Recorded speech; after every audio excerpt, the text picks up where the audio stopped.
What's up, everybody? It's the Common Sense Investor coming at you with another video. And in this video, we're going to talk about the Citadel strategy, how payment for order flow began, and King Griffin's rise to power.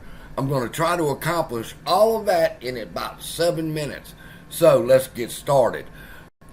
Now, to understand King Griffin's rise to power, we must first understand what the trading environment was like when King Griffin came on the set when he was a college kid and 24, 25 years old in Harvard University, all right? By the time you're listening to this part of the story, you're going to see King Griffin as sort of a hero because he's simply just a retail investor who is taking on the big boys and he wins. So how does the story go? Well, there's TD Ameritrade, E-Trade, Fidelity, Schwab, all your big brokers, all right? And everybody charges commission, $30 to trade on their platform. Now, the way the system works is first come, first serve. When the New York Stock Exchange lists the best bid and offer at $320 and $495, the first brokerage firm that gets their order there first gets the best bid and offer. Let's say, for example, it's E-Trade. E-Trade's order flow gets there first. E-Trade gets $320, $495 as the best bid and offer.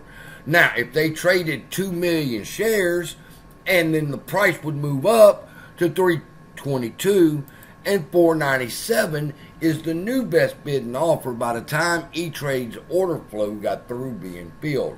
Then TD Ameritrade comes in and they move the price up 3 cents because they're transacting 10 million shares. As the brokers come in and the order flows get filled, the best bid and offer prices move.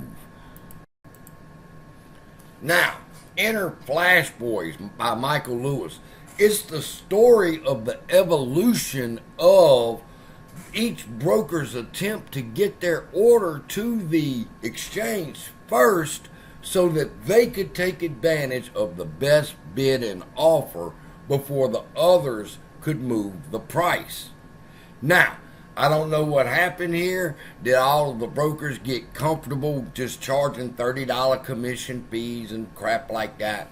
But they did not innovate. And that's where King Griffin comes on the set.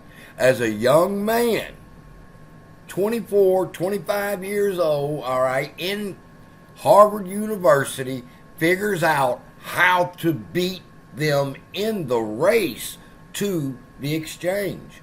Whereas they were still using outdated fiber optic cable, King Griffin came up with the idea he would just satellite feed his orders to the New York Stock Exchange, thereby ensuring that he would get there first because he's using radio waves and the older brokers are now still using the telecommunication lines. So King Griffin began his rise right here.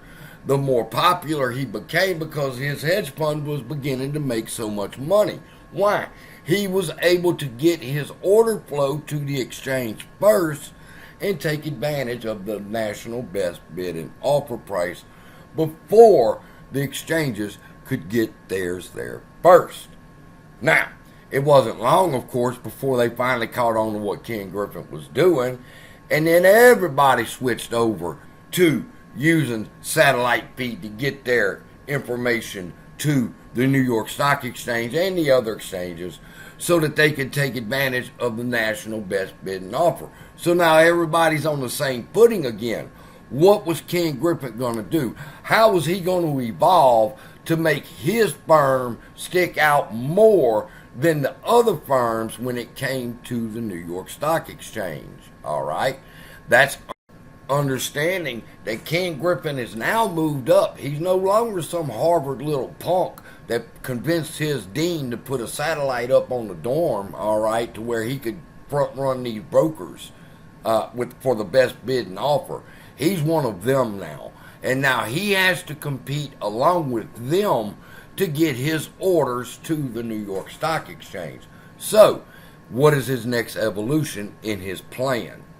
Well, knowing that the New York Stock Exchange is a for-profit industry, and the more volume that you can bring to the New York Stock Exchange, the more money they make. So, the more customers and volume that Ken Griffin can bring with his order flow, the more precedent he will begin to have with the New York Stock Exchange. So, at this point, it's no longer a race for who can get there first. It's a race for who can have the biggest order flow. And therefore, payment for order flow was born. He could now give, through Robinhood, with zero commissions, he beats out all the brokers, and he gets an order flow that is tremendously more than all the rest of the brokers put together. And he quickly rises to the king of Wall Street, because now who's going to pay TD Ameritrade $30 for commission to trade on the New York Stock Exchange when Robinhood is telling me they'll give me zero commissions? And all they do is send the order flow to Ken Griffin, and Ken Griffin gets us the best bidding offer of $324.95. It's important to understand at this point, people, that his rise to power at this point, nothing is nefarious. They have simply had a race to who could get there first. Ken Griffin won it. Now they got a race to who can have the biggest order flow to make the exchange the most money, and then they stay in the lead. Okay? Nothing nefarious is going on here. Ken Griffin turns it into something nefarious. Okay? First, let's take a step back. All right? Ken Griffin starts payment for order flow, and he uses Robinhood, and then other little payment for order flow places pop up. But the brokers could not compete with that. So they began to fall one by one to Ken Griffin, all right? They would sell their order flow to Ken Griffin, such as TD Ameritrade. And then because E-Trade was losing all the volume out of their company, because of people leaving E-Trade and going to a commission-free brokerage, E-Trade became a payment for order flow.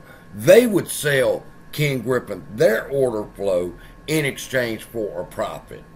And then Ken Griffin could use that order flow from E-Trade and TD Ameritrade and increase his power and his influence on the New York Stock Exchange, to the point to where it became so bad that even companies that are not payment for order flows, such as Fidelity does not sell their order flow to Ken Griffin, okay?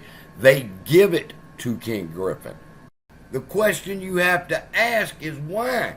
Why would a non-payment for order flow broker just give their order flow to Ken Griffin?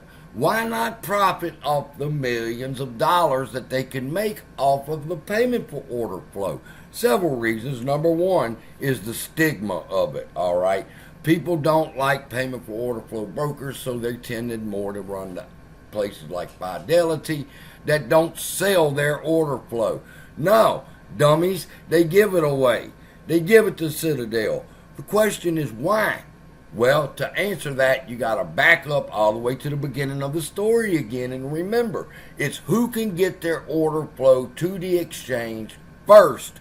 That's the most important aspect of the game. Get there first, you get the best bidding offer. All right, and right now, as far as in the game, Ken Griffin Citadel, because they have their servers at the exchange, they get their order flows filled first. They get the best execution. So if Fidelity wants to beat out all the other brokers like TD Ameritrade, E-Trade, Moo Moo, Weeble, then you just give your order flow to Ken Griffin. That's why Representative Sherman was asking this question. Mr. Griffin, you're a market maker. You pay some brokers for order flow. You don't pay others for order flow. So when you pay for order flow, you're not making as much on the transaction. You have to pay some of that back to the broker.